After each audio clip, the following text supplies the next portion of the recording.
Ya, coba kita itu bawa apa nih? Cekrek, cekrek, cekrek. Cekrek, cekrek, cekrek. Apa ini? Bacanya kira-kira apa ya, anak-anak? Iya, cekrek. Kira-kira ada gambarnya tidak ya? Ada gambarnya tidak ya? Ada, kita lihat. Ceklek, ceklek, ceklek, ceklek, ceklek, ceklek. Ya! Gambar apa ini anak-anak? Iya, gambar elang. Ini gambar apa? Siapa yang tahu bagaimana suara elang itu? Tunjuk jari. Ayo tunjuk jari. Fajri, bagaimana suara elang? Iya, kamu bisa?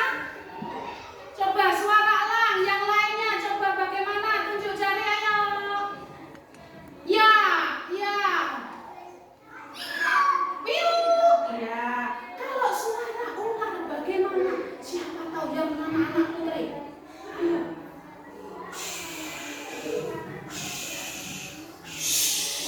Itu ya?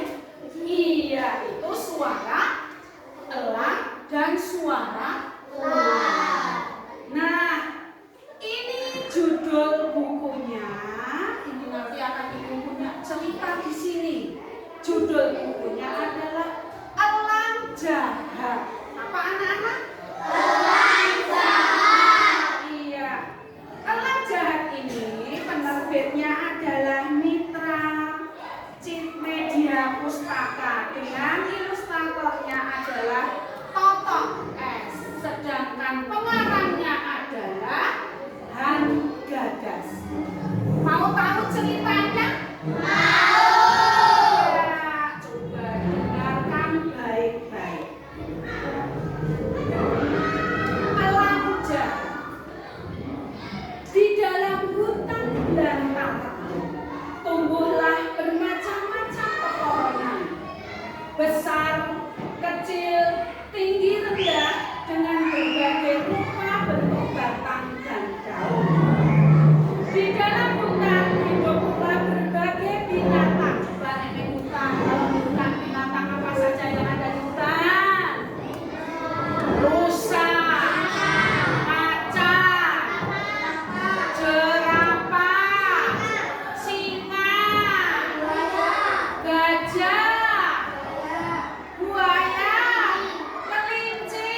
Iya, itu binatang yang bisa hidup di hutan. Ada yang hidup di atas kayu. Jadi binatang-binatang tadi bisa hidup di atas kayu. Ada yang hidup di dalam pohon, di atas tanah dan di udara, serta bahkan juga di dalam tanah.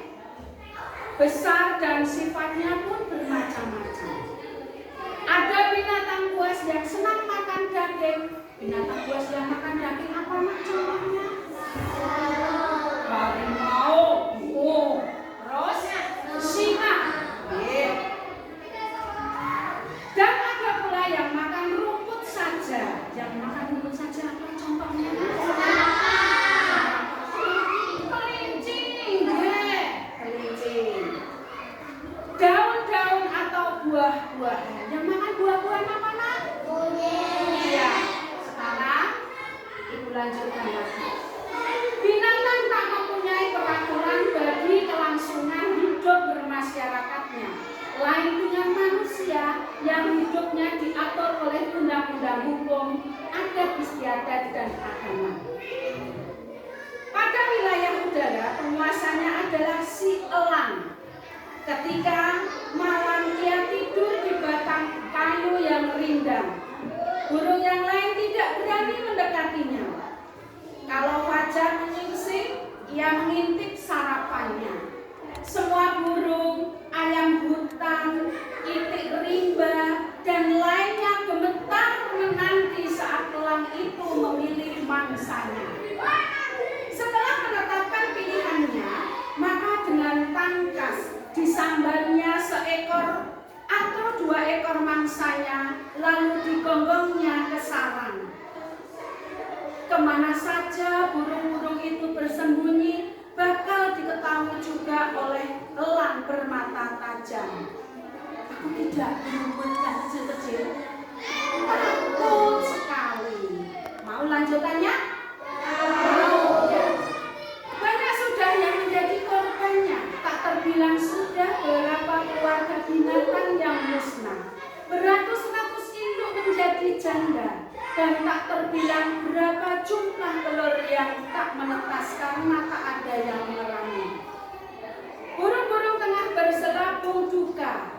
Setiap waktu teman, kerabat, saudara selalu ada yang digondol dan dimangsa si elang. Pada suatu hari, si elang datang ke dahan tempat burung manyar janda yang sedang mengerang. Suaminya telah tiada sekitar seminggu lalu disambar elang jahat itu. Janda manyar itu mengeluh, sekarang tiba pula waktunya akan maut. Takut ya, kasihan ya. Kasihan telurnya akan tertinggal hidup sendirian, kepanasan, kehujanan, seperti beratus-ratus telur lainnya. Induk telur manyar ini terus berdoa memohon pertolongan agar lepas dari mara bahaya dari terkaman si elang. Padahal dia sangat berharap telurnya ada yang dapat menggantikan suaminya untuk meneruskan keturunan. Mau lanjut? Namun harapannya buyar ketika tiba-tiba si elang menerkam dan mencengkeram si manyar.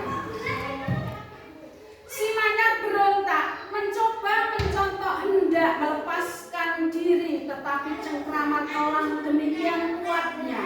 Si elang hanya tertawa-tawa saja melihat mangsanya yang tak berkutik. Wah, manyar mati kamu.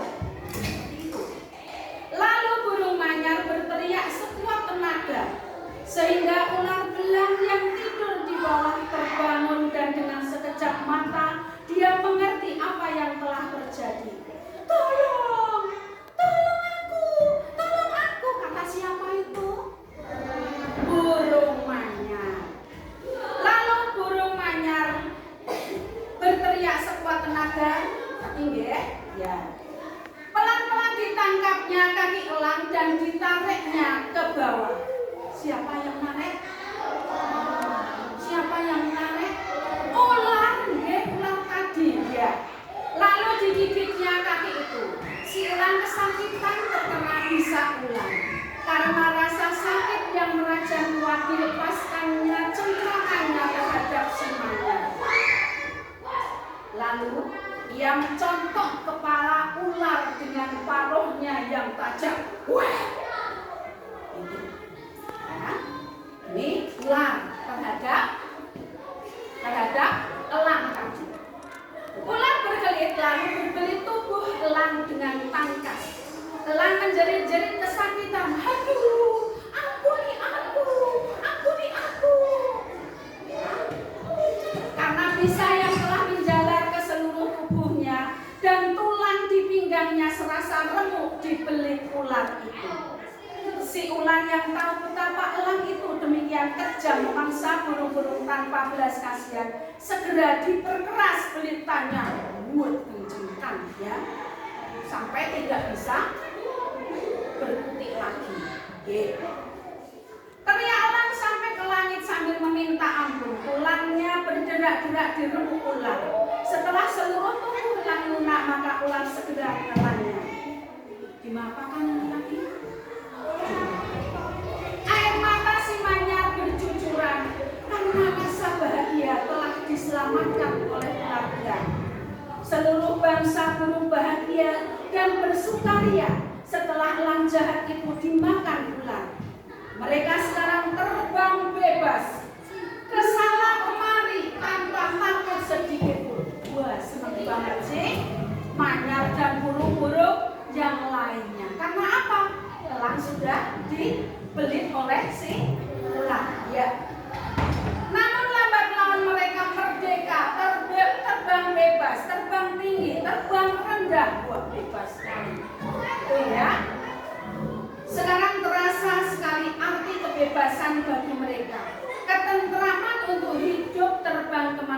saja. Sejak itu hidup bangsa burung menjadi damai. Ya, dari cerita Bu Eni tadi. Apa judul dari buku itu tadi?